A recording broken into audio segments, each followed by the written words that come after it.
नमस्कार, राम राम, जय Khandesh. Cutting pay meeting by Chetan Patil या पॉडकास्टवर तुम्हा सगळ्यांचं खूप खूप स्वागत आहे. मित्रांनो, आज आपल्या सोबत आहेत विनायक हेगाना. दादा, तुझं खूप खूप स्वागत आहे. थँक्यू. मित्रांनो, आलेल्या पाहुण्यांचा परिचय देताना मला खूप जास्त आनंद होतोय, कारण शेतकरी आत्महत्या रोखणारं बहुचर्चित असं पिरॅमिड मॉडेलचे ते जनक आहेत. आणि त्यांचं कार्य बघून नुकतंच UK गव्हर्नमेंटने त्यांना चिवनिंग ग्लोबल लीडर अवॉर्डने सन्मानित केलंय.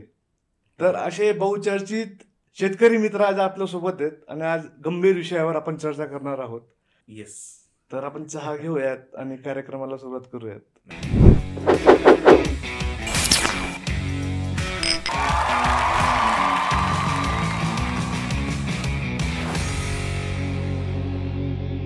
जरा तुमच्या माहितीसाठी सांगतो, आपला हा पॉडकास्ट नवसाचा पॉडकास्ट आहे आणि यातूनच मी देवाला प्रार्थना करतो की आपल्या ज्या शेतकऱ्यांच्या समस्या आहेत त्या दूर होत.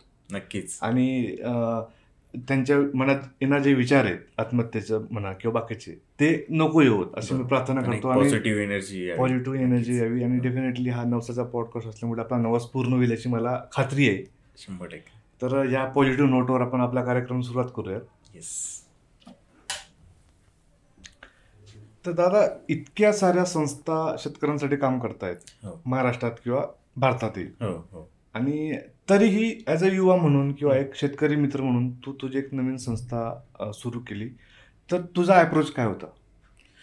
प्रामुख्याने काय होतं की मी शेतकरी कुटुंबातूनच येतो. शेतीचं शिक्षण घेतलं होतं आणि याच्यामध्ये मला कॉलेजच्या एका शिक्षकांनी असं सुरुवातीलाच फर्स्ट इयरला आम्हाला एक लेक्चर झालेलं. त्याच्यात असं ते बोलता बोलता लेक्चरमध्ये असं बोललेले की शेतकऱ्याला नवीन टेक्नॉलॉजी आली किंवा नवीन कोणतीही गोष्ट आली तरी तिची मानसिकता बदलणं हे खूप मोठं चॅलेंज आहे आपल्या समोरचं. आणि ते माझ्या डोक्यात असं फिट राहिलेलं की अरे, शेतकऱ्यांची मानसिकता आणि हे सगळ्या गोष्टी.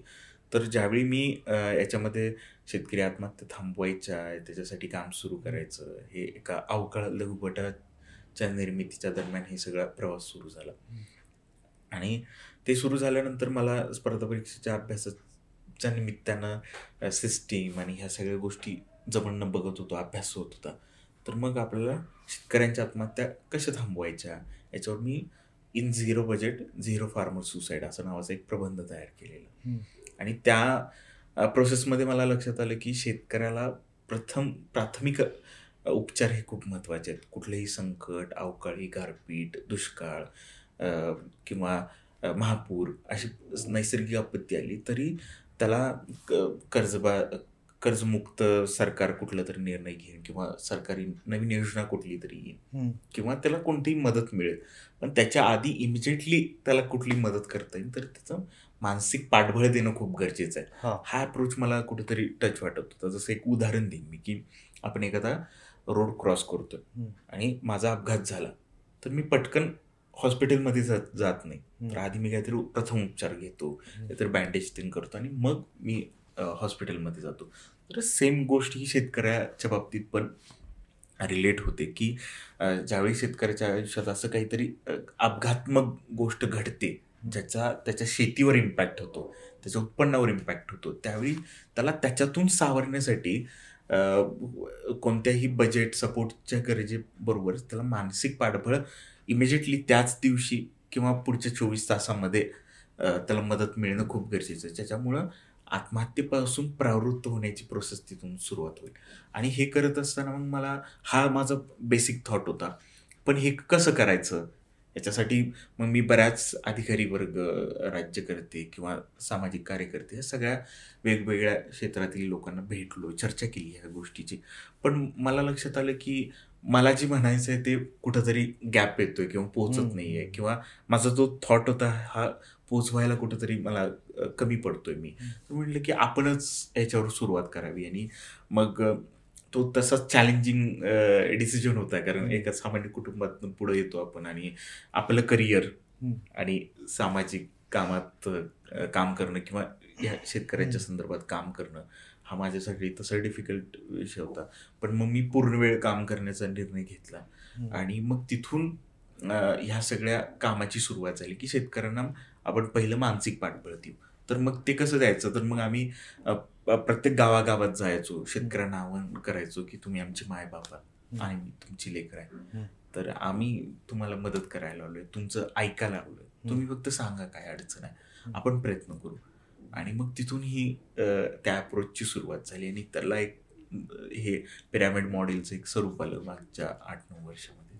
अच्छा, म्हणजे पहिले मानसिक त्यांना सपोर्ट देणं महत्वाचं आहे, की त्यांना असं वाटतं की मग आपल्यासाठी कोणतरी आहे, आपली काळजी कोणतरी करतंय, करेक्ट, मदत येईल तेव्हा येईल, पण सुरुवातीचा वेळेस सुरुवातीच्या त्या टप्प्यामध्ये त्यांना कोणतरी मागं उभारणारं, त्यांचं ऐकून घेणारं, त्यांच्या अडचणी समजून घेणारं जर कोण मिळालं. आणि आपल्या पूर्ण महाराष्ट्रामध्ये 154 शेतकऱ्यांच्यासाठीच्या योजना आहेत, डिरेक्टली इनडिरेक्टली सगळ्या मिळून, ज्याचा शेतकरी लाभ घेऊ शकतो.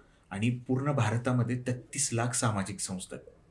फक्त महाराष्ट्रामध्ये 5 लाख सामाजिक संस्था आहेत. आणि शेतकऱ्यांच्या आत्महत्येची जी प्रमुख कारण आहेत, त्या प्रत्येक कारणासाठी उत्तर तयार आहे. अच्छा, फक्त ह्या प्रोसेसमध्ये मला काय लक्षात आलं की एकीकडं सगळ्या प्रश्न आहेत शेतकऱ्यांचे आणि एकीकडं सगळी उत्तर आहेत. तर ह्या प्रश्न असणाऱ्या माणसाला उत्तर कुठं आहे हे माहीत नाही आणि उत्तर असणाऱ्या माणसाला प्रश्न कुठं आहे हे माहीत नाही. तर ह्याचा मधला रोल आपल्याला प्ले कसा करता येईल शिवारच्या माध्यमातून, तर ब्रिज बिटवीन टुगेदर देम असं ते मॉडेल होतं. आणि म्हणून मग शिवार प्रामुख्याने ते काम करते की ह्या सगळ्या आम्हाला चांगली प्रश्न पण माहीत आहेत आणि उत्तरं पण माहीत आहेत, तर ह्या दोघांचा ब्रिज बनणं, मधल्या दुवा बनणं आणि त्या दुवाच्या माध्यमातून पहिल्या मानसिक पातळीवर त्यांना धीर देणं, मानसिक पाठबळ देणं, मग उत्तरांपर्यंत त्यांना घेऊन जाणं, असा आमचा शिवारचा अप्रोच आहे. अच्छा, तरी एक्झॅक्टली शिवार फाउंडेशन काय करतं हे जरा सविस्तर सांगा. शिवारच्या माध्यमातून आम्ही शेतकऱ्यांच्या आत्महत्या थांबवणं हा आमचं मेन, त्याच्या पाठीचं मोटो आहे, विजन आहे, ऑब्जेक्टिव्ह आहे आणि त्या माध्यमातून आम्ही काम करतो. त्याच्यामध्ये आमचे काही प्रोग्राम आहेत. एक म्हणजे शिवार हेल्पलाईन. तर शिवार हेल्पलाईनच्या माध्यमातून आम्हाला शेतकऱ्यांचे जे फोन येतात त्यांचं आम्ही प्राथमिक समुपदेशन करतो, काउन्सिलिंग करतो, त्यांना त्यांचे प्रश्न समजून घेतो, त्यांची नीड असेसमेंट, त्यांच्या गरजा काय आहेत, अडचणी काय आहेत हे समजून घेतो आणि मग त्यांना सामाजिक संस्थांच्या माध्यमातून, गव्हर्नमेंटच्या स्कीमच्या माध्यमातून, वैयक्तिक पातळीवर असे 3-4 पद्धतीनं आम्ही त्यांना त्यांच्या प्रश्नाला उत्तर काय देता येईल का ह्या पद्धतीने अप्रोच करतो. हे झालं की प्रिव्हेन्शन, म्हणजे आत्महत्या होऊच नाही याच्यासाठी गावांमध्ये जाऊन अवेअरनेस करतो की कुठल्या आपल्याला योजना आहेत किंवा ह्याच्यातून बाहेर कसं पडायचं, काय केलं पाहिजे. आणि दुसऱ्या टप्प्यावर आहे की अपघातात्मक किंवा अनफॉर्च्युनेटली जर अशा घटना ऑलरेडी काही कुटुंबांमध्ये घडल्यात, त्या शेतकरी आत्महत्या झालेल्या कुटुंबातल्या विधवा महिलेला किंवा त्या कुटुंबाला आपल्याला शाश्वत पद्धतीनं त्यांना रोजगार काय देता येईल का. मग आम्ही उस्मानाबादी शेळीचं एक मॉडेल तयार केले. तर त्या उस्मानाबादी शेळीच्या माध्यमातून त्यांना एक स्वयंपूर्ण रोजगार आणि त्याच्यावर आधारित काही उद्योग काही करता येतील का, त्याच्यासाठी आम्ही मार्गदर्शन सपोर्ट त्यांना करतो. आणि तिसऱ्या टप्प्यावर आम्ही आत्महत्या करू शकतात असे त्रस्त शेतकरी जे आहेत, ज्या अडचणीत आहेत, जे त्रसलेले आहेत, अशा शेतकऱ्यांना आम्ही हुडकून काढून त्यांना शेतीचं मॉडेल कसं देता येईल शाश्वत पद्धतीनं, जे आमचं 1 एकर आणि 2.5 एकरचं एक मॉडेल आहे. तर त्या माध्यमातून त्यांना प्रशिक्षण देऊन त्यांना त्यांच्या शेतीमध्येच आधुनिक पद्धतीनं कसं काम करता येईल, डायव्हर्सिफाय शेतीचे सगळे गोष्टी थोड्या थोड्या प्रमाणात करून त्यांना म्हणजे छोट्या प्रमाणात, मोठ्या प्रमाणात आणि डेली बेसिसवर असं त्यांना इन्कम ऑफ सोर्स कसं जनरेट होईल, असं 3 पद्धतीने आम्ही प्रामुख्यानं काम करतो. बरोबर. आता तुम्ही जसं म्हटलं की शेतकरी आत्महत्या रोखण्याचं आपलं प्रमुख ध्येय आहे, तरी खरंच शेतकरी आत्महत्या थांबवायच्या आहेत का लोकांना? हा खूप चांगला प्रश्न आहे. मला म्हणजे मागच्या ह्या 8-9 कारण शेतकरी तेवढा इम्पॉर्टंट वाटतोय का आता लोकांना? करेक्ट. मागच्या 8-9 वर्षाच्या माझ्या चिंतनामध्ये तेच मला बऱ्याचदा असा प्रश्न पडतो की शेतकरी आत्महत्या खरंच कोणाला थांबवायचे आहेत का. कारण की प्रश्न आहेत, त्याची उपापोह चर्चा होते, कारण आपल्याकडं प्रश्नांवरच खूप गप्पा मारतो आपण, उत्तरांवर येतच नाही. आणि जर अपघातानं उत्तरांवर आलोच तर आपण शाश्वत उत्तरावर येत नाही. आणि चुकून परत शाश्वत उत्तरांवर आलोच तर ऍक्शन प्लॅनवर आपण येत नाही. बरोबर तर हे सगळं आपल्याकडे मिसिंग आहे. आहे. त्याच्यामुळे आपल्या चर्चा बेसिसवरच होतात. आता जसं शिवारचं इतकं ग्राउंडला स्वतः ह्या सगळ्या प्रोसेसमध्ये जाऊन खूप कष्टाने हे सगळं मॉडेल उभं करण्यात आले किंवा ते समोर आले की बाबा ह्याच्यातनं थांबवता येतात, आम्हाला थांबवता आलेत शेतकऱ्यांच्या आत्महत्या. तर हे आम्ही राज्यकर्ते, धोरणकर्ते, शासन किंवा अधिकारी वर्ग ह्या सगळ्या पातळीवर आम्ही घेऊन जातोय किंवा मांडतोय किंवा बोलतोय, माध्यमांमधून याच्याबद्दल बोललं जातं, लिहिलं जातंय. पण याची योग्य ठिकाणी दखल घेऊन हे शेतकऱ्यापर्यंत पोहोचवलं जावं याच्याबद्दल कुठला निर्णय घेतला जात नाही किंवा विचार केला जात नाही. हे थोडं चिंताजनक वाटतं मला. पण तू जसं म्हटलंस ते खूप महत्वाचं आहे की आता काय मेन अडचण आहे की प्रत्येकाला असं वाटतं की मी शेतकरी आहे. प्रत्येकाला असं वाटतं की मला शेती प्रश्न कळतो किंवा मी पण शेतकरीच आहे. हे वाटणं असं आहे की तुम्ही जोपर्यंत त्या मातीत जाऊन तुमचं उपजीविकेचं साधन शेती नसतं ना, तोपर्यंत ती शेतकऱ्याची भूमिका तुम्हाला कळत नाही. तुमची सातबाऱ्यावर फक्त शेती आहे असणं म्हणजे तुम्ही शेतकरी, असं जर तुम्हाला वाटत असेल तर तो खूप मोठा घोळ आहे विचारांचा. आणि आजच्या काळात असं झाले की शेतकरीची डेफिनेशन काय, म्हणजे शेतकरी म्हणजे कोण हेच शोधणं खूप कठीण झाले. आणि कारण जो अडचणीत आहे, जो त्रस्त आहे ना, तर आम्ही सगळ्या शेतकऱ्यांच्या वतीनं आम्ही मांडत नाहीये शिवार म्हणून किंवा मी बोलत नाहीये. मी अशा शेतकऱ्यांबद्दल बोलतोय जो त्रस्त आहे, जो अडचणीत आहे, जो आत्महत्येच्या उंबरट्यावर आहे, जो त्या प्रोसेसमध्ये जाण्याच्या कठीण प्रसंगात आहे.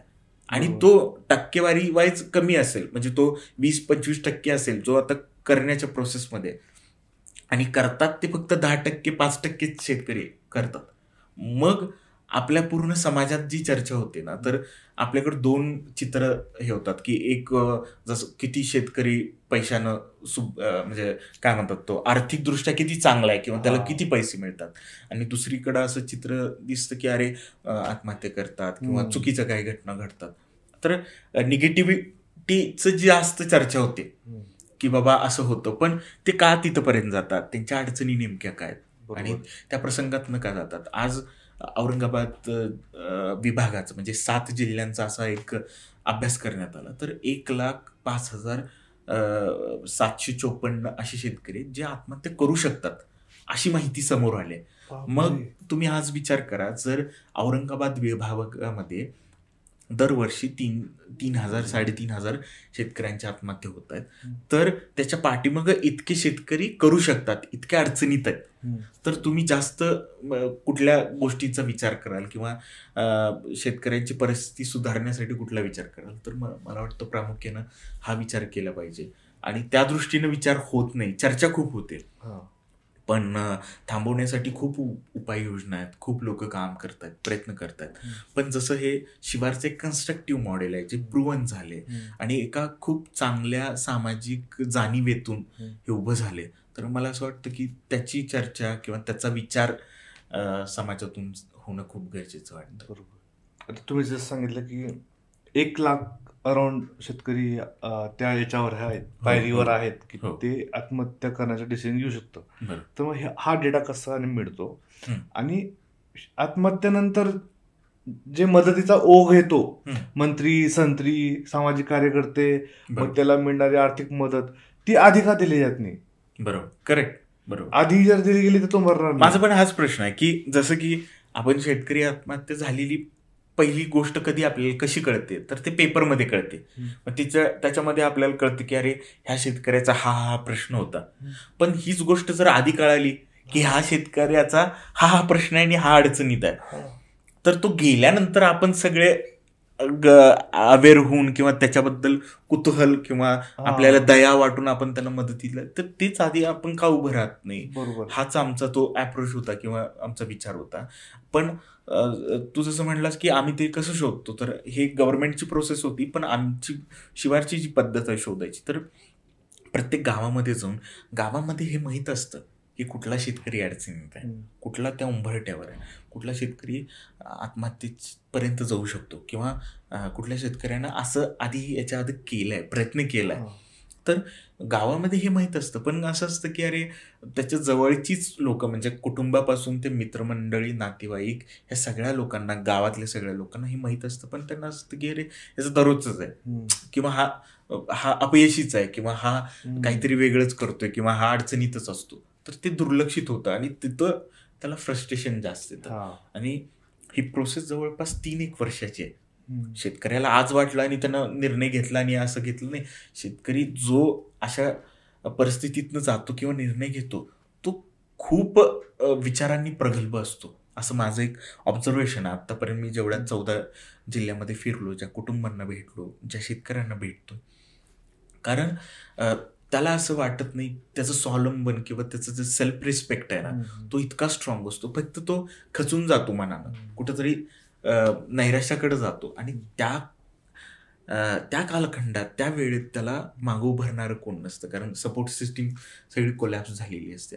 आणि जबाबदारीच्या जाणीवेतून तो स्वतःला जे दाबून घेतो, पिचतो मनानं, तर त्याच्यातनं बाहेर कसं पडायचं हे त्याला त्यावेळी कळत नाही. कारण शेतकऱ्याची अशी परिस्थिती आहे की अडचणी एका वेळी येत नाहीत, सांगून येत नाहीत, तर एका वेळी खूप साऱ्या अडचणी वेगवेगळ्या पद्धतीनं मारा करतात. मग त्याच्या कौटुंबिक परिस्थितीवर, मुलांच्या शिक्षणावर, आरोग्यावर, त्याच्या वैयक्तिक आयुष्यावर, मानसिकतेवर, शेतीच्या बाबतीत. कारण शेती हे मूळ त्याचं परत पोटा पाण्याचं एक साधन आहे. आणि त्याच्यावरच जर दरवर्षी आघात व्हायला लागला, बाहेर अशी पण चर्चा होती की शेतकरी पैसे दुसऱ्या गोष्टीसाठी काढतो आणि खर्च मुलीच्या लग्नावर करतो किंवा वेगळ्या कारणासाठी करतो. कारण तुम्ही एक समाज व्यवस्था, माणूस म्हणून हे विचार करण्याची खूप गरज आहे की त्याचं उत्पन्न जे मेन आहे ते त्याच्यातून येत नाही, त्याचं पण खर्च तर दररोजच आहे. बरोबर. तो त्याच्यातनं भागवणार कशावर आहे, त्याचा सोर्स काय, आणि तो खोटा नाही आहे, त्याला तो मार्ग आहे, तो घेऊन त्या गोष्टीसाठी हे करतो, त्याच्यासाठी मार्ग आहे. आणि आपल्याला ती व्यवस्था समजून घ्यावी. ही पद्धत चुकीची असेल पण त्याचा हेतू चुकीचा नाही असं मला कायमस्वरूपानं वाटतं. कारण जर त्याच्या शेतामध्ये त्याचं उत्पन्न वाढवलंच असतं, त्यानं जो प्लॅन केलाय, जे शेतीचं नियोजन केलंय, ते बरोबर सगळं झालंच असतं. आत्ता या वर्षीची जर परिस्थिती तुम्ही घेतला तर आत्ता आपण ऑगस्ट सप्टेंबर महिन्यातनं ही गोष्ट बघतोय, तर डिसेंबर जानेवारी नंतर पावसा म्हणजे ऑक्टोबर नोव्हेंबरला परत अवकाळीची सदृश्यता आपल्याला दिसेल. म्हणजे ज्यांचं काही पीक नशिबानं काही आलं असेल पण अवकाळीनं परत ते घेऊन पण जाईल. म्हणजे दुष्काळामुळे उगवलं नाही आणि अवकाळीमुळं हातात पडलं नाही, अशी एकूण परिस्थिती आहे. आणि हे वारंवार दर 2 वर्षाच्या 3 वर्षाच्या गॅपनं वारंवार हे होतं. आणि आता क्लायमेट चेंज जागतिक पातळीवर जे सगळा इम्पॅक्ट होतं, पुढच्या 5 वर्षात हे प्रश्न अजून मोठ्या प्रमाणात पुढे येणार आहेत. तर हे खूप अडचणीचं आहे. बरोबर. आणि म्हणजे ॲज मला पण असं वाटतं की शेतकऱ्यांना आर्थिक मदत की कर्जमाफी देणं, आर्थिक मदत देणं हे काही परमनंट सोल्युशन नाही. बरोबर. दरवर्षी परत तेच येतं. बरोबर. तेच रडगाणं असतं, तर त्याला परमनंट सोल्युशन म्हणून काही तू रडगाणं असं म्हणू शकत नाही. रडगाणं म्हणजे लोकांना असं वाटतं, बरोबर, किंवा कार्यकर्ते किंवा जे नॉन ॲग्रिकल्चर बॅकग्राऊंडचे, अरे या शेतकऱ्यांचे 800 झालेत, त्यांना फुकटाचं कर्जमाफी पाहिजे प्रत्येक वेळी, आणि शेतकऱ्यांनाच का, मग मी EMI भरतोय घरचं, करेक्ट, मग मला का बरं नको, असं लोक टोमणे विचार आहेत की ठीक आहे 1 वर्ष दिलं, त्यांना दरवर्षी कर्जमाफी पाहिजे, हे व्यसन करतात.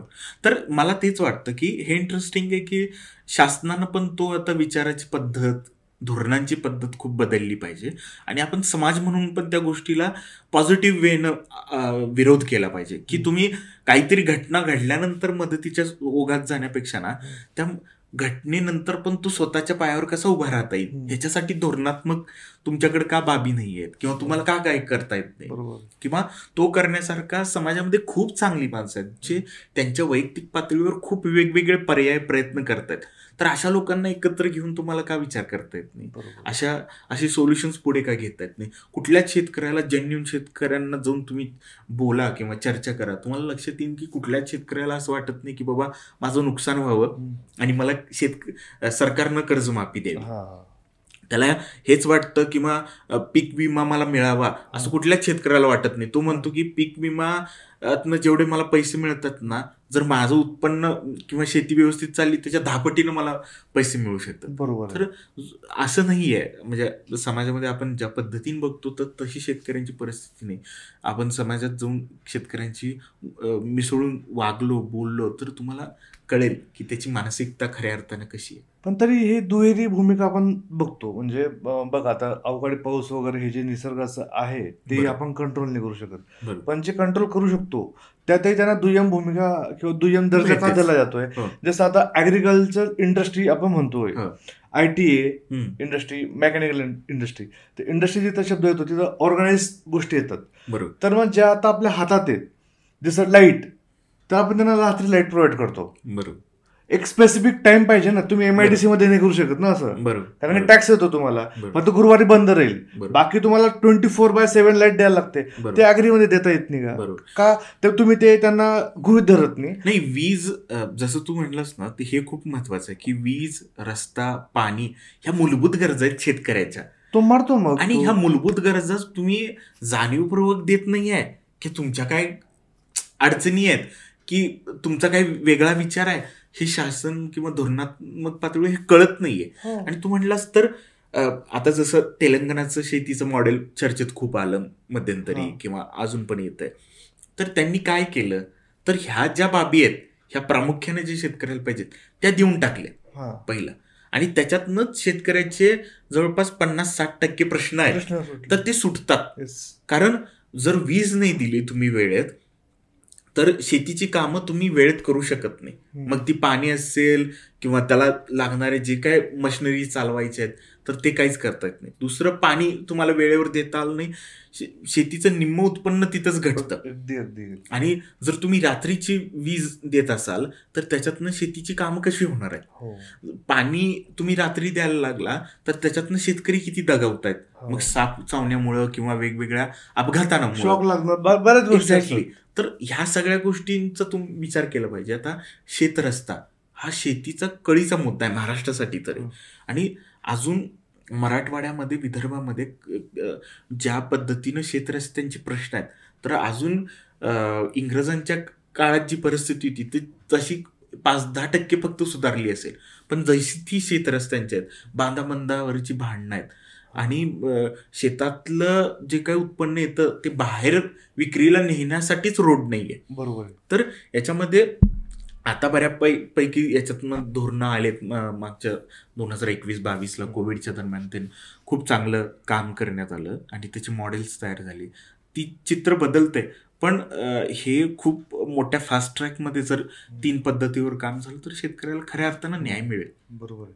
आणि जसं तुम्ही म्हटलं की पीक विमा, तर आता न्यूज चॅनलला आपण बऱ्याच वेळेस बघतो की 20 रुपयाचा चेक आलाय लोकांना, 20 रुपये, 300 रुपयाचा चेक आलाय. बरोबर. म्हणजे हे इन्सल्टिंग नाही तर काय मग. म्हणजे तुमचं 3 लाखाचं नुकसान झालंय आणि तुला ते कसे आलेत मला माहिती नाही, पण 20 रुपयाचा चेक येतोय हातामध्ये, 200 रुपयाचा चेक येतोय, 1000 रुपयाचा चेक येतोय. तर याला काय करणार नाही, शेतकरी? मला एक इंटरेस्टिंग असं आहे की मला एक आमदार होते. हो. आम्ही खाजगीमध्ये ते बोलताना असं म्हणले की विनायक, पीक विमा ह्या गोष्टीला माझं वैयक्तिक मला खूप विरोध वाटतो. कारण आम्ही शेतकऱ्याला त्याच्यावर डिपेंड पण ठेवतोय, त्याला उभं करायला लावत नाही. आणि राजकीयदृष्ट्या आम्हाला फक्त आता एकच मुद्दा झाला की पीक विमा मिळवून द्या किंवा त्याच्यासाठी बोला, तर तुम्ही चांगले आहे राजकीय नेते. तर हे किती चुकीचं आहे. आणि ते म्हणले की आम्हाला समोरनं शेतकऱ्यांकडं किंवा समाजातनं जी मागणी येते ती उचलून धरावीच लागते, त्याच्याबद्दल आम्हाला बोलावंच लागतं.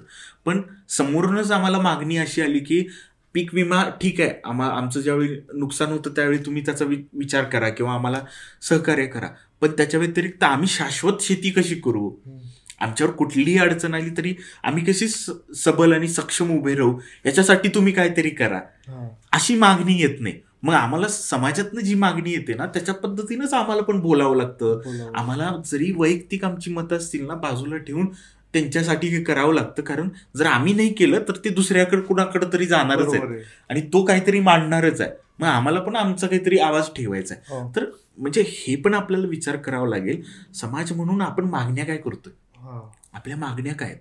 आणि आपल्याला नेमकं काय बरोबर पाहिजे, बरोबर. आपल्याला प्रश्न सोडवायचा आहे की मलमपट्टी करायची आहे, आपल्याला पुढच्या पिढ्यांचा विचार करायचा आहे बरोबर. की फक्त आपलाच विचार करायचा आहे की माझ्याच पुरताच विचार करायचा आहे. तर हे खूप महत्वाचं वाटतं. बरोबर, कारण की ते लूप आहे, परत परत लूप आहे, दरवर्षी तेच तेच आहे, तेच तेच प्रश्न आहे. तेच आहे. काहीतरी प्रॉपर सोल्युशन साठी पण सस्टेनेबल सोल्युशन नक्कीच पाहिजे ना. बरोबर आहे. जसं आता पूर्ण आता भारताचा विचार केलास किंवा महाराष्ट्राचा विचार केलास तर इंटरेस्टिंग इतकं सुपर वेगवेगळे मॉडेल्स येत आहेत. जसं आता पुण्यामधलंच जर विचार करायला गेलास तर ज्ञानेश्वर बोडकेंचं जे मॉडेल आहे शेतीचं, 1 एकर शेतीचं, नंतर ते गट शेतीच्या बाबतीतलं मॉडेल आहे.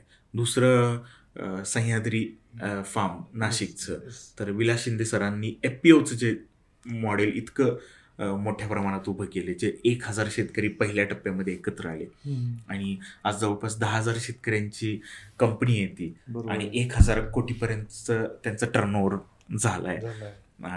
तर असे एकत्र येऊन शेती करणं हीच आता भविष्यातली सोल्युशन्स आहेत, उत्तर आहेत. तर त्याच्या दृष्टीनं राज्यकर्ते म्हणून पण किंवा शेतकरी म्हणून पण ह्या गोष्टीनं आपल्या जिल्ह्यात, आपल्या गावात, आपल्या तालुक्यात, आपल्या भागामध्ये ह्या मागण्याहून शाश्वत पद्धतीने याला समोर कसं जाता येईल. कारण तुम्ही जोपर्यंत एकत्र येणार नाही ना, आता एकट्याची शेती ही गोष्ट संपत जाणार आहे आणि काही प्रमाणात संपली पण आहे. तर सरकारची ध्येयधोरणं पण त्या पद्धतीने बदलत आहेत. तर आत्ता समाजात आपल्याकडे नवीन काय चाललंय ते आपल्याला ॲक्वायर करावं लागेल आणि जर आपण त्याच्यातनं बाहेर पडलो तर आपण ह्या सगळ्या व्यवस्थेच्या खूप मागे पडू. बरोबर. आणि ते आपले वैयक्तिक प्रश्न न होता ते आपल्या समाजाचे, आपल्या राष्ट्राचे, आपल्या भागाचे, आपल्या राज्याचे प्रश्न म्हणून येतील. त्यामुळे शेतकऱ्यांनी पण कुठंतरी बदलाच्या मानसिकतेतनं आता पुढं आलं पाहिजे. नवीन युवा पिढीचा हात त्या नव्या युवा पिढीच्या हातात हा सगळा कारभार देणं, त्यांना मार्गदर्शनाच्या भूमिकेतनं राहणं, हा पण म्हणजे एका वयात आलेल्या शेतकऱ्यांनी किंवा कुटुंबांनी हा विचार करून पुढे गेलं पाहिजे, असं हे पण एक महत्वाचं आहे. शेतकरी आत्महत्येमागील मुख्य कारण कोणती कोणती? यामागची प्रमुख कारणं एकूण 17 आहेत. तर त्याचं आपण असं बघू शकतो की प्रत्यक्ष कारणं फक्त 2च आहेत आणि अप्रत्यक्ष कारणं ही 15 आहेत. पण प्रत्यक्ष कारणं कुठली आहेत तर एक म्हणजे पाणी प्रश्न आणि कर्जबाजारीपणा, म्हणजे शेतीशी निगडीत आहेत.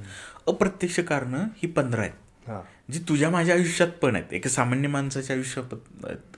पण आपण आत्महत्येच्या विचारापर्यंत जात नाही. आपल्याला पण अडचणी येतात तर आपले मित्रमंडळी, नातेवाईक, आपण कुणाशी तरी बोलतो, त्याच्यातनं बाहेर काहीतरी पडण्याचा मार्ग शोधतो आणि बाहेर पडतो. पण शेतकऱ्याच्या बाबतीत हे असं होताना दिसत नाही. मग ह्या 15 कारणांमध्ये कुठल्या आहेत तर मुलीचे लग्न, आरोग्य, आजारीपणा, नंतर अज्ञान, नंतर तुझं वेगवेगळ्या पद्धतीचं त्यांचं शोषण समाजातनं जे होतं आहे आणि मुलांचं शिक्षण. तर ही अशा प्रकारची वेगवेगळी 15 कारणं आहेत. त्याची सब कारणं पण आहेत. तर याच्यामध्ये काय लक्षात येतं की शेतकऱ्यावर आर्थिक अडचणी जी येतात, मग पाणी नसल्यामुळे त्याचे जे उत्पन्नाचा सोर्स होतो किंवा आता पाणी जास्त असल्यामुळं पण जसं अवकाळीचा प्रश्न आता येतोय किंवा पश्चिम महाराष्ट्रामध्ये कोल्हापूर, सांगली, सातारा, सोलापूर ह्या भागामध्ये आता पावसाचं प्रमाण वाढतंय किंवा महापूर हे प्रमाण आता वाढतंय. तर त्याचा शेतीच्या डायरेक्ट शेतीच्या उत्पन्नावर, शेतावर आणि कुटुंबावर इम्पॅक्ट होतो आणि त्याच्यातनं कर्जबाजारीपणा हे प्रकरण जे वाढतंय किंवा दरवर्षी आता मराठवाड्या विदर्भाचा विचार केला तर दर 2 वर्षी पाऊस पडत नाही किंवा अडचणी येतात आणि एखाद्या वर्षी कुठंतरी चांगलं व्यवस्थित होतंय. तर हे जे पॅटर्न आहे त्याचा एकूण त्यांच्या कुटुंबावर खूप मोठा, कारण तुझं जर आर्थिक उत्पन्न जे आहे तेच सिक्युअर होत नसेल तर तुला दरवर्षी ज्या तुझ्या गरजा आहेत त्या येणारच आहेत आणि तर त्या तू फुलफिल करू शकत नसतील तर त्याचं इमिजिएटली म्हणजे शेतीवरचं जे ताण आहे तो तुझ्या मनावर येणार आहे आणि मनावरचा ताण हा तुझा सामाजिक तुझ्या परिस्थितीवर आणि समाजाच्या गोष्टीमध्ये तू वावरताना, मग कौटुंबिक परिस्थितीमध्ये, गावामध्ये तुझ्या पाहुणे नातेवाईक हे सगळ्या गोष्टीवर इम्पॅक्ट होतो. म्हणजे हा शेती सामाजिक आणि मानसिक ह्या पद्धतीचा हा प्रश्न आहे, फक्त हा शेतीचा प्रश्न नाही आहे. मग आपण सगळे समाजातले व्यक्ती कसं बघतो ह्या प्रश्नाकडे, तर ह्या प्रश्नाकडे फक्त आपण शेतीचा प्रश्न म्हणून बघतो. तर तिथं आपली गफलत होते, कारण की हा शेतीचा प्रश्न आहेच मुळात, पण शेतीच्या प्रश्नातनं निर्माण झालेल्या एका व्यक्तीचा प्रश्न आहे, बरोबर, जो शेतकरी आहे, ज्याला आपण शेतकरी म्हणतो. आणि ती आपण प्रोसेस समजून घेतली पाहिजे. आणि हे आपल्या आयुष्यामध्ये पण होतं. मग तुम्ही कुठल्याही प्रोफेशनमध्ये असाल, पण शेतकऱ्याला त्याच्यातून बाहेर पडताना वेगवेगळे मार्ग दिसत नाहीत, अडचणी येतात. आणि गावाकडे तुम्ही एका गावामध्ये किंवा मराठवाडा, विदर्भ, खानदेश अशा भागामध्ये जावा, अनडेव्हलप, जिथं डेव्हलपमेंटचा कुठंही वास येत नाही तुम्हाला. अजून चंद्रपूर भागामध्ये ते वर्धा इथं ते अजून मोबाईलला व्यवस्थित रेंज येत नाही. म्हणजे अजून काही भाग आहेत ना, आपल्याला जी सधनता वाटते आपल्या जगात आत्ता जे वाटते, पटकन सगळं होते, ते काही भागात अजून होत नाहीये. तर ही परिस्थिती आपल्याला समजून घ्यावी लागेल. आणि त्याचा शेतीवर खूप इम्पॅक्ट आहे. एक FPO आहे चंद्रपूरची, जे फार्मर प्रोड्युसर कंपनी, जे शेतकरी एकत्र येऊन ते काम करतात मिरची या पिकामध्ये. तर मी त्यांच्याशी बोलत असतो, चर्चा करत असताना असं होतं की अरे आमच्या मोबाईलला रेंजच नाही, थांबत आम्ही कुठंतरी जातो. आणि मला त्यांना मिटिंग करण्यासाठी तर कुठंतरी जावं लागतं जिथं टॉवरला नेटवर्क आहे, जिथं इंटरनेट मिळतं. तर इतका संघर्ष आहे तुम्ही गावाकडे जाताना वेगवेगळ्या पातळीवर. तर हे आपल्याला लक्षात घेता येईल. शेतकऱ्यांच्या मुलांच्या बाबतीत आपण शिक्षणाबद्दल आत्ता आपण जे शिक्षण सगळं बघतो की नेटवर सगळं चाललंय आणि खूप छान चाललंय, तर हे शहराच्या पातळीवर आहे, एका सदन शहरापुरतं मर्यादित आहे. जिल्ह्याच्या पातळीवर पण चांगलं आहे, पण गावाच्या पातळीवर ही परिस्थिती नाही आहे. एका शेतकऱ्यासाठी 1 GB डेटा विकत घेणं हे आज तेवढंच जिकिरीचं आहे. बरोबर, त्याच्या गरजा आज खूप वेगळ्या आहेत. आजारपण एखाद्या शेतकऱ्याच्या कुटुंबात आलं तर पूर्ण एका 2-3 वर्षाचं कुटुंब खाऊन जातं, त्याचं इन्कम पूर्ण ते खाऊन जातं. तरी मग आता जे 2 मुख्य कारणं होती, तर मग त्याला सिंगल सोर्स ऑफ इन्कम जे आहे, म्हणजे शेतीवर डिपेंडंट, बरोबर, ते आलं तर मग प्रश्न सॉल्व्ह होतील, नाही आलं तर मग अडचणी, पुढचे 15 अडचणी तुमची वाट बघताय. करेक्ट. मग त्यासाठी तुम्ही जसं म्हटलं तसं एक तर जोडधंदा पाहिजे. बरोबर, कारण त्याला पैसा मिळाला, कुठून तरी इन्कम जर सुरू झालं की बाकीचा प्रॉब्लेम सॉल्व्ह होतो. नक्की. ओके, जसं आपण एज्युकेटेड आहोत, बरोबर, तर मग आपण आपल्या याच्यावर काही अडचण आली तर आपण एक पर्सनल लोन म्हणा, बरोबर, किंवा कुठून काही वेगवेगळे मार्ग आहेत, टाइम किल करून बरोबर पुढे जाऊ शकतो. डायरेक्टली आपल्या याच्यात हातात होण्याची गाठ नाही येत. बरोबर. तर तो प्रश्न जर आपण त्यांना सॉल्व्ह करायला दिला किंवा सॉल्व्ह करू शकलो, बरोबर, जसं जोडधंदा असेल किंवा विविध मॉडेल्स तुम्ही जसं सांगितलं तसं, तर तसे जर अप्लाय केलेत तर त्यांना कुठेतरी बॅलन्स करता येईल. नक्कीच. तर तेच महत्वाचं आहे. आणि दुसरी गोष्टी काय की तुम्ही वैयक्तिक शेती करत असतानाच तुम्ही गट शेतीमध्ये कुठं जाता येईल का, समूह शेतीमध्ये का कुठं पार्टिसिपेट होता येईल का, किंवा एखाद्या तुमच्या आजूबाजूला फार्मर प्रोड्युसर कंपनीचं जाळं तयार होत असेल तर तिथं तुम्हाला शेतकरी म्हणून जॉईन होता येईल का, त्या पद्धतीनं शेती करता येईल का. त्याच्या पुढं जाऊन आपल्याला आपल्या शेतीचाच भाग, म्हणजे एक कमर्शियल भाग आणि एक कौटुंबिक भाग, अशा 2 पातळीवर शेतीची पद्धती करता येईल का, ज्याच्यामध्ये आपल्याला आपल्या वैयक्तिक गरजा ज्या भागवण्यासाठी आहेत, मग त्या दररोजच्या, महिन्याच्या, वर्षाच्या, तर ती एक शेतीचा भाग ते पूर्ण काम करेल. आणि एक भाग असेल ते तुम्हाला कमर्शियली थोडं जास्त व्हायबल करेल किंवा जास्तीचा पैसा देईल. जसं की इंटिग्रेटेड फार्मिंग सिस्टीम आहे, ज्याला एकात्मिक शेती पद्धती म्हणतात. तर एक एकरचं, 2.5 एकरचं असं एक क्षेत्र किंवा एक मॉडेल किंवा अर्धा एकर असेल, आपल्याकडे जेवढी काय जमीन आहे त्याचा अभ्यास करून, तर त्या मॉडेलवर आपण त्या पद्धतीने सगळ्या पद्धतीची शेती केली. आपल्या जवळचे कृषी अधिकारी कोण असतील, कृषी विभाग असेल किंवा गावामध्ये कृषी सेवक असतात, तर त्यांच्याशी संपर्क करून तुम्ही माहितीची विचारपूस करा की आम्हाला अशी एकात्मिक शेती पद्धतीचा अवलंब करायचा आहे, किंवा आमच्या शेतीमध्ये शाश्वत कसं करता येईल, एका पिकावरच डिपेंड न राहता आम्हाला डायव्हर्सिफाय वेगवेगळ्या पीक पद्धतींचा वापर आमच्या शेतीमध्ये कसं करायचं याची विचारणा करा, याची माहिती घ्या.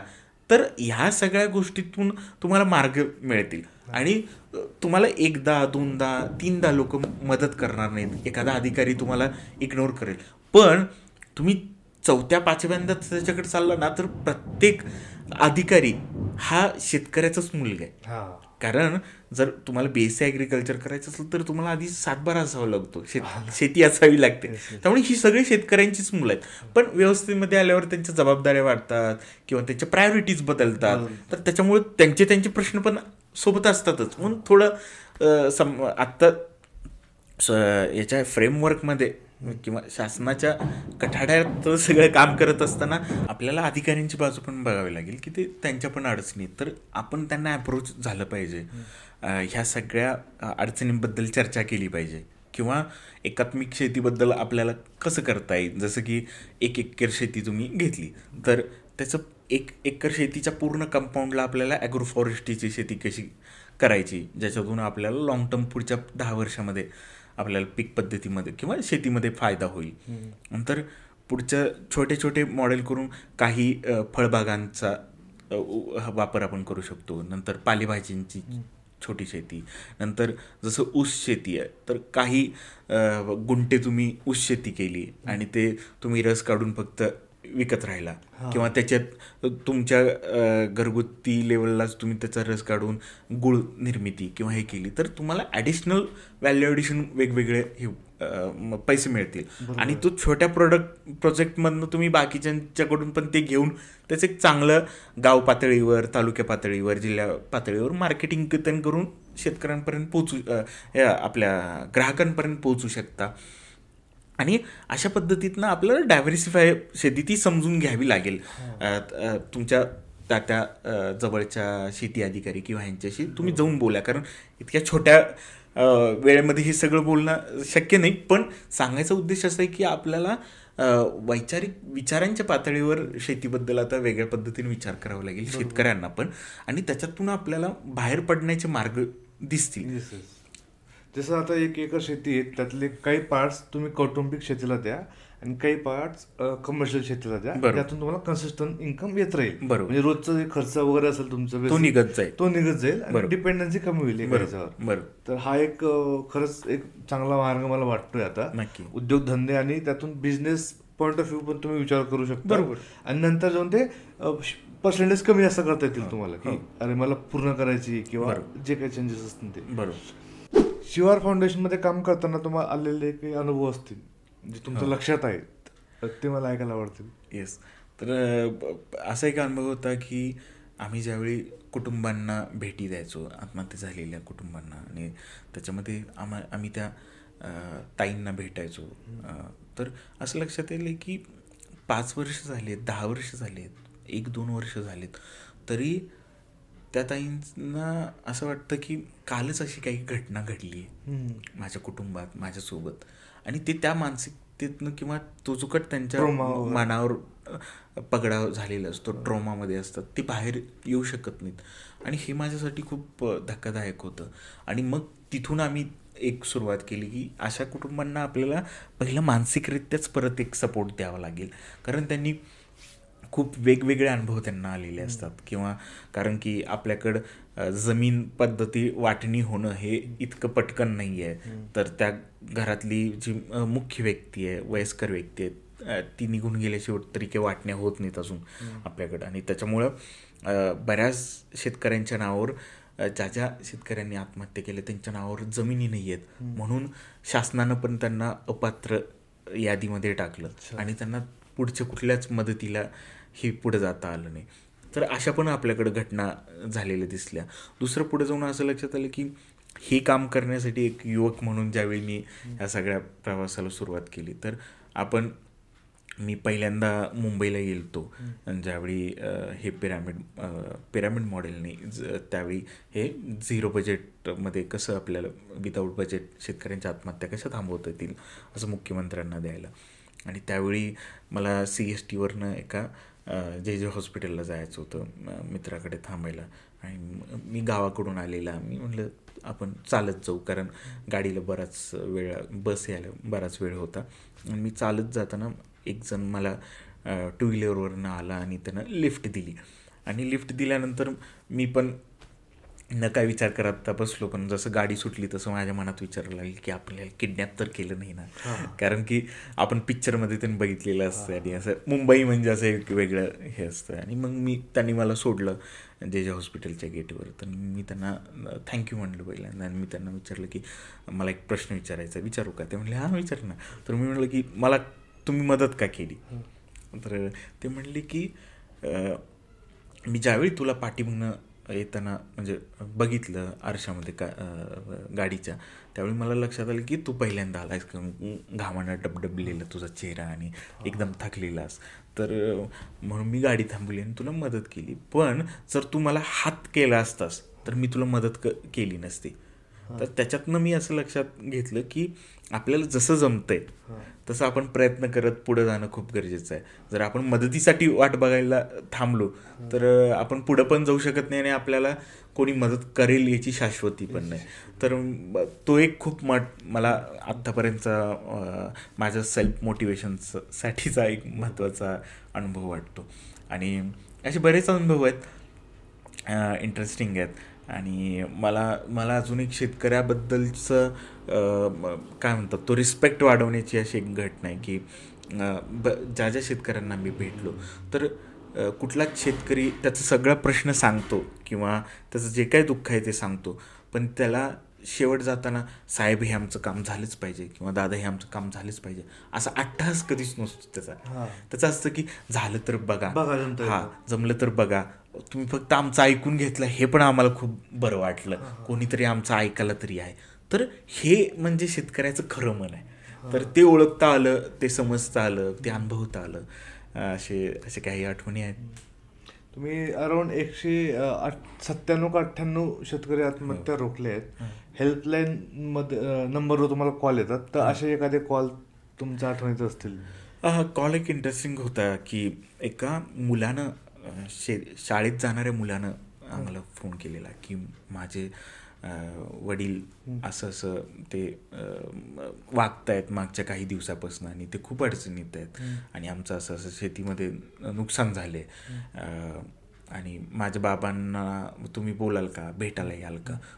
आम्ही सगळे चकित झालो, कारण की म्हणजे आत्तापर्यंत आम्हाला त्या कुटुंबातनं त्या बहिणीचे किंवा मुलीचे किंवा त्या बायकोचे असे नातेवाईकांचे ते फोन यायचे, पण एक शाळेत जाणाऱ्या मुलाचा फोन येणं आमच्यासाठी हे होतं की त्यांच्या वर्गामध्ये त्यांच्या शिक्षकांनी आमच्या पेपरला जे हेल्पलाईन नंबर येतो किंवा बऱ्याच ठिकाणी आमचा हेल्पलाईन नंबर व्हायरल होतो, तर त्या शिक्षकांनी त्यांच्या वर्गामध्ये सांगितलेलं की तुमच्या आईवडिलांना असं काही अडचण वाटली तर तुमच्या वडिलांना हा नंबर द्या, फोन करायला सांगा. तर त्या मुलानं त्यांच्या वडिलांचाच फोन घेऊन केलेला. तर हे आम्हाला वाटलं की इतकं सेन्सिटिव्हिटी आहे आपल्या मुलांमध्ये, आपल्या कुटुंबांमध्ये आणि गावाकडच्या मुलांमध्ये, कारण दररोजचं जगणं ही पोरं बघतायत, ही परिस्थिती बघतायत आणि आपला बाप ह्या सगळ्या परिस्थितीतून जातो हे त्यांना पण कळतं, अडचणीत आहे हे पण कळतं. आणि ते खूप एक इंटरेस्टिंग हे होतं की आपण एका उद्देशानं काम सुरू करतो शेतकऱ्यांच्यासाठी, पण ते कुटुंबाचाच किती मोठा प्रश्न आहे, एका व्यक्तीचा प्रश्न नाही येतो, तर तो कुटुंबाचा प्रश्न आहे. आणि मग आम्ही त्याच्यातनं मग एक नवीन प्रोजेक्ट समोर घेऊन आलो की ह्या मुलांच्या मानसिकतेवर पण काय परिणाम होत असेल, तर ह्या मुलांना कसं अवेअर करायचं, त्याच्यातनं कसं बाहेर काढायचं. म्हणून आम्ही मग शाळा आणि कॉलेजेसमध्ये पण जाऊन अवेअरनेस प्रोग्राम घ्यायला लागलो आणि आम्हाला त्याचे पण चांगले रिझल्ट्स आले. कारण 2017-18 असेल त्या दरम्यानमध्ये नांदेड, लातूर ह्या भागामध्ये शेतकऱ्यांच्या मुलांनी आत्महत्या केल्या, कारण की माझ्या वडिलांना मदत करता येत नाही आहे किंवा मी 10वीत आहे आणि मला म्हणजे पाठ्यपुस्तक किंवा जे काय शैक्षणिक साहित्य लागते ते पण माझे वडील देऊ शकत नाहीत ह्या ह्याच्यातनं. तर ह्या मुलांच्या मनावर याचा खूप मोठा इम्पॅक्ट होतो, कारण मी हे खूप समजू शकतो, टच करू शकतो, कारण मी त्या कुटुंबातनं जसं पुढं आलो तर मला पण असे काही आठवणी आठवतात, लक्षात येतात की अरे हां मी पण तसं त्यावेळी वागलेलो. म्हणजे मला आठवतं की मी 8वी-9वीत असताना मी फुलं विकायला लागलेलो. अच्छा. आणि नंतर मग मी फुलाचा हार करायला शिकलो. तर असं बरेच 2-3 वर्ष करत होतो. तर मग हे कुठून आलं, हे का वाटलं मला, तर मग ती कौटुंबिक परिस्थिती बघून ह्या सगळ्या गोष्टीला आपण त्याच्यातनं पण एक शाळेत जाणारा मुलगा म्हणून पण आपल्याला खूप काही भावना असतात, आपले इमोशन्स असतात, आपण आजूबाजूला आपले मित्रमंडळी सगळे बघत असतो, तर तो एक अनुभव होता छान.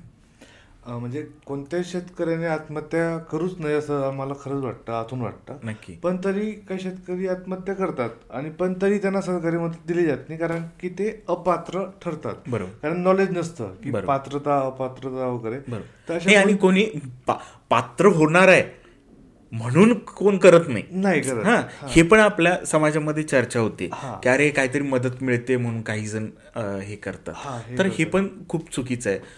आत्ता एक घटना घडली कळंबमध्ये, धाराशिव जिल्ह्यामध्ये, उस्मानाबाद आजीचा. तर आत्ता एक जवळपास काही दिवसापूर्वीच घटना घडली आहे. तर त्यांनी फेसबुकवर पूर्ण पत्र लिहून सगळं, म्हणजे जवळपास 5-6 पानाचं पत्र लिहून, आणि त्याच्यामध्ये त्यांनी म्हणलं की माझं गट असतात ना आपले, सेल्फ हेल्प ग्रुप, तर त्या गटाचं पैसे तुम्ही चुकते करा आणि माझ्याकडं ते करणं झालं नाही. तर म्हणजे असे पण शेतकरी आहेत की जे ज्यांना कळतं, जे व्यक्त होतात कुठंतरी आणि त्याच्यातनं त्यांना मार्ग मिळत नाही. तर अशा घटना पण बऱ्याचशा समोर येतात. तरी पात्रता कशी असते, म्हणजे जसं म्हटलं तुम्ही की 7-12 नावावर पाहिजे, अशा बऱ्याच काही क्लिष्ट गोष्टी आहेत. 7-12 नावावर असणं, कर्ज नावावर असणं, पण मला असं वाटतं की म्हणजे त्याच्याबद्दल आपण नाही बोललं पाहिजे. कारण कशा अर्थानं प्रमोट पण होईल, आणि दुसरी गोष्ट कुठल्याही शेतकऱ्याचा तो अजेंडा नसतो किंवा त्याच्या विचारात नसतं. बरोबर. आणि जर तुम्ही शासकीय अधिकारी म्हणून किंवा समाजातली कुठलीही व्यक्तीच्या भूमिकेत तुम्ही असाल, तर आपल्याकडे हे खूप आहे ट्रेंड, म्हणजे मी हे खूप जवळनं बघितलं की आता तो माणूस गेलाय ना, आहे ना, मदत द्या ना, मिळून असू दे. मग काही अधिकाऱ्यांना असं पण वाटतं की आता गेलाय असं पण जाऊ दे, काहीतरी आपण त्याला करू, तेवढीच त्याला कुटुंबाला मदत. पण ते खूप चुकीच्या पद्धतीनं होतं. तर मला असं वाटतं की आपल्या आजूबाजूची अशी कुणा आपल्याला शेतकरी कुटुंब दिसली तर त्यांना योग्य मार्गदर्शन, योग्य अधिकाऱ्यांना जोडून देणं, त्यांना 2 गोष्टी चांगल्या काय सांगता येतील का, त्याच्यातून बाहेर पडता येईल का, याच्यासाठी प्रयत्न केला पाहिजे. आणि आपल्या आजूबाजूला जे काही शेती चळवळीत काम करणारे किंवा कार्यकर्ते, शेती संघटक, असे शेतीच्या संदर्भात काम करणारी जी व्यक्ती असतील त्यांना जोडून दिलं पाहिजे. जरी तुम्हाला कुठलं उत्तर माहीत नसेल, किंवा पत्रकारांकडे जावा, त्यांना माहीत असतात की कोण कुठं काय संपर्कात असतो. तर मला असं वाटतं की वेगळ्या पद्धतीनं त्याचं प्रमोशन नाही झालं पाहिजे. आणि दुसरी गोष्ट की शेतकरी आत्महत्या म्हणून आपण जे आज सगळ्या चर्चा करतोय आजच्या ह्या ब्रॉडकास्टच्या माध्यमातून, तर आपला मुळात हा अजेंडा किंवा आपला उद्देश हा महत्त्वाचा आहे की हा प्रश्न काय, हा समाजाच्या पातळीवर समजून घेतला पाहिजे. आणि आपण शेतकऱ्याशी कुठंही संबंध आपला आला तर आपण त्याच्याशी कुठल्या भावनेतून वागलं पाहिजे, कमीत कमी आपल्या वैयक्तिक पातळीवर. आपण सरकार नसू, आपण राज्यकर्ते नसू, किंवा आपण धोरणकर्ते नसू, पण आपण समाज म्हणून आपण काय करू शकतो, आपल्या पातळीवर कसं त्यांना ट्रीटमेंट देऊ शकतो.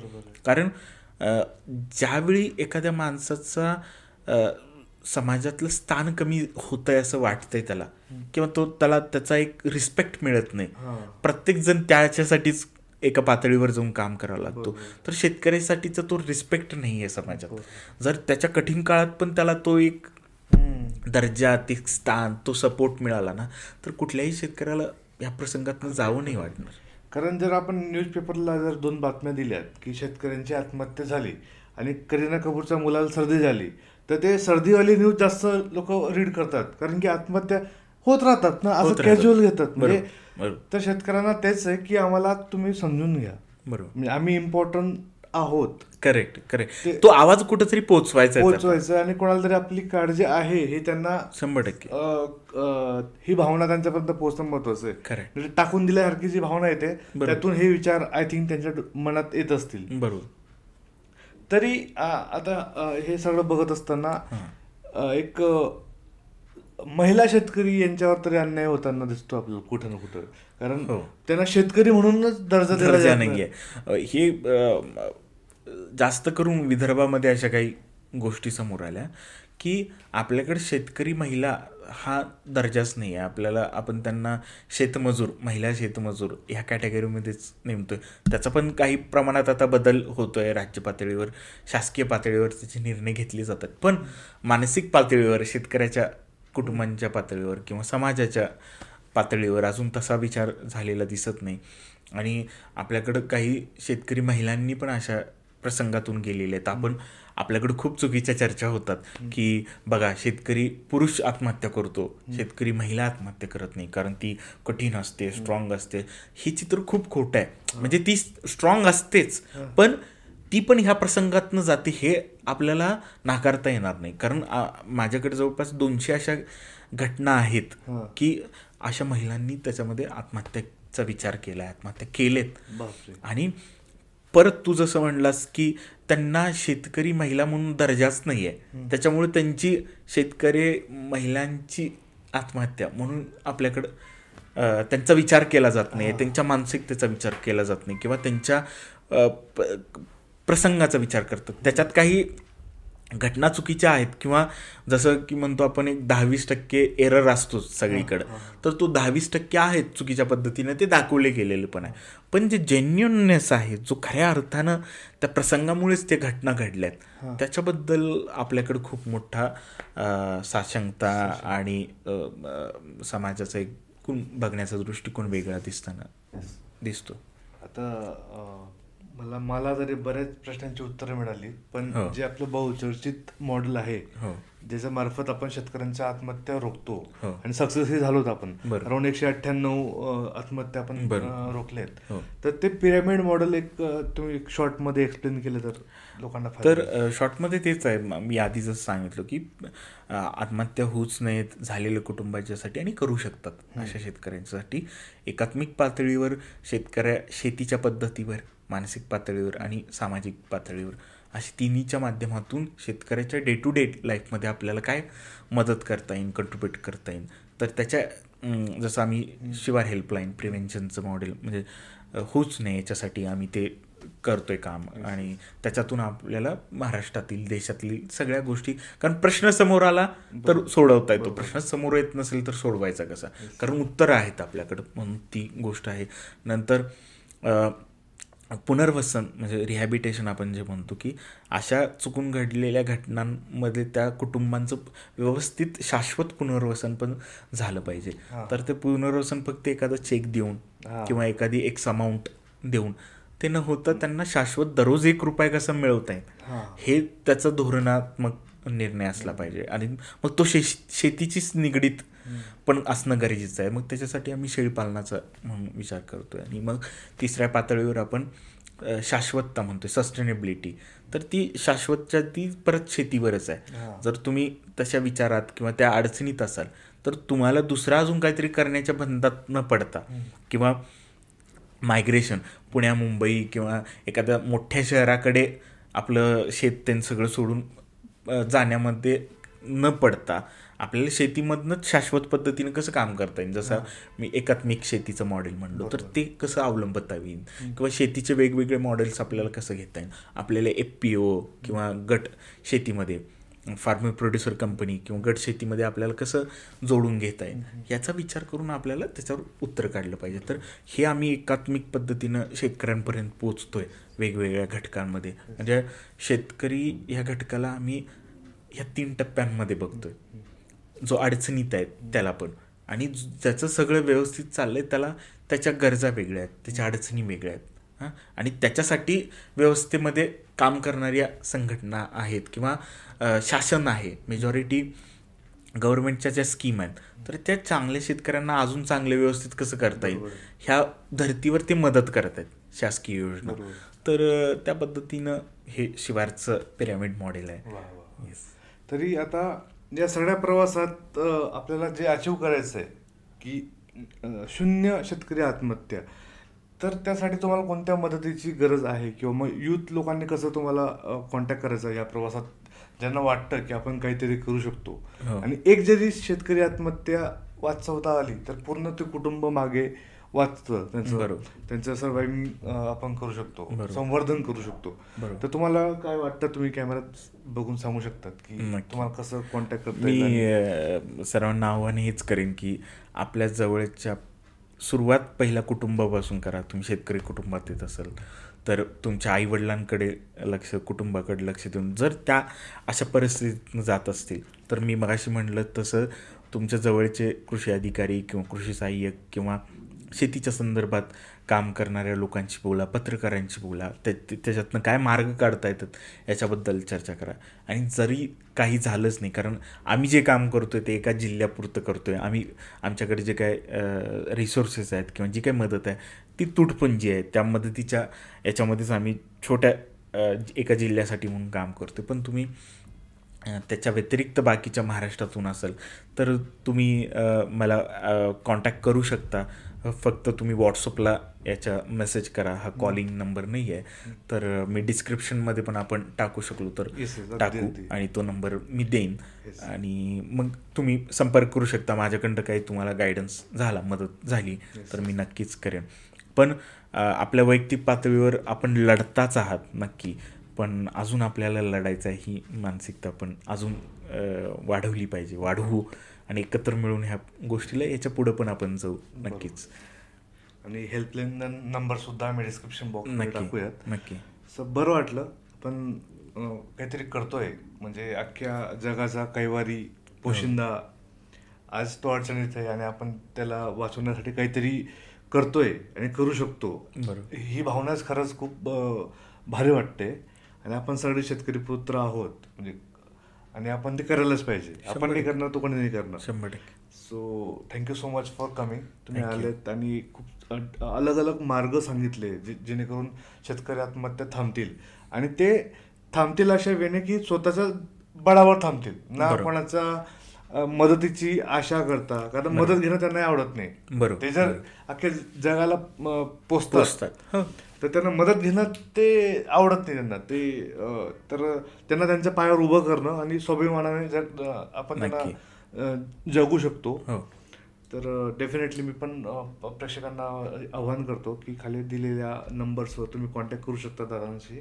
ते एका जिल्ह्यापुरता काम करतात, पण तरी ते मार्गदर्शन करून तुम्ही तुमच्या जिल्ह्यात तुमच्या आजूबाजूच्या शेतकऱ्यांसाठी काय करू शकतात हे तुम्हाला नक्की मार्गदर्शन करतील. आणि खाली हेल्पलाईन नंबर सुद्धा आपण देऊयात, जेणेकरून त्यांनाही एक रोड मॅप मिळेल की कोणत्या अधिकाऱ्यांना भेटता येईल आणि कोणते प्रश्न सॉल्व्ह करण्यासाठी कोणत्या उपाययोजना करता येतील. शेतकऱ्यांच्या काहीतरी अजून काहीतरी उपाययोजना असतील, त्यांचा लाभ कसा घ्यावा हे इन डिटेल तुम्हाला ते गायडन्स करतील. तर डेफिनेटली मला बरंच वाटलं. तुम्ही thank you so much for coming. नाही, मस्तच. आणि मला वाटतं की याच्याने काहीतरी लोकांचा मनात जे काही प्रश्न असतील ते दूर होतील. येस. आणि एक जरी शेतकरी आत्महत्या आपल्याला वाचवता आली या कार्यक्रमातून तरी खूप मोठं अचिव्हमेंट आहे. आणि तुम्ही हा जो काय प्लॅटफॉर्म तयार केला आहे आणि तो खूप सुंदर आहे. मी फॉलो करतो तुम्हाला आणि सगळ्या प्रेक्षकांना मी हे आव्हान करतो, न सांगता त्यांनी, की तुम्ही नक्की सबस्क्राईब करा आणि खूप चांगले विषय भविष्यात पण त्यांच्याकडून येतील. तर हे ऐका, याच्यावर विचार करा, अंमलात आणा. आणि त्यांचा उद्देश हाच आहे की आपल्याला सामाजिक गोष्टीमध्ये काय कॉन्ट्रीब्यूट करता येईल. तर हे त्यांचं मला खूप भावले आणि म्हणून मी त्यांना थोडा वेळ देण्याचं कमिट केलेलं. त्याच्यानुसार आज मी त्यांच्याशी गप्पा मारायला आलो. तर मला खूप मजा आली सगळ्याच तुमच्या टीमला आणि वैयक्तिक तुला चेतन भेटून. तर खूप मस्त. Thank you so much for watching this video guys. Like करा, शेअर करा, सबस्क्राईब करा. जय जवान, जय किसान, जय खानदेश. थँक्यू.